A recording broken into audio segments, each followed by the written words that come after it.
যে নির্দিষ্ট কিছু জায়গায় হাই রাইজ এবং কমার্শিয়াল বিল্ডিং সরকারি চালু থাকা দপ্তর এবং এমার্জেন্সি সার্ভিসেস বাদ দিয়ে আমরা 31 জুলাই পর্যন্ত একটা স্পেশাল অডিট করছি। সেই অডিটের যে টিম ইতিমধ্যে নোটিফিকেশন হয়ে গেছে।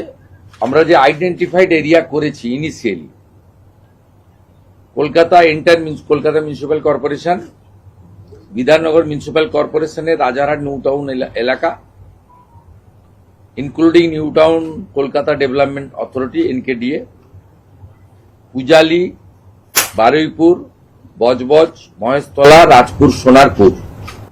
এর সাথে আজকে আমরা যুক্ত করেছি সাউথ দমদম, কামারহাটি এবং বরানগর। আর part of HMC, part of Bally, মূলত গঙ্গার পাশে যেগুলো আন্ডার কনস্ট্রাকশন আছে সেটা উমেশ রায়, UDMA, HMC তারা কথা বলে আইডেন্টিফাই করবে ওয়ার্ডগুলো।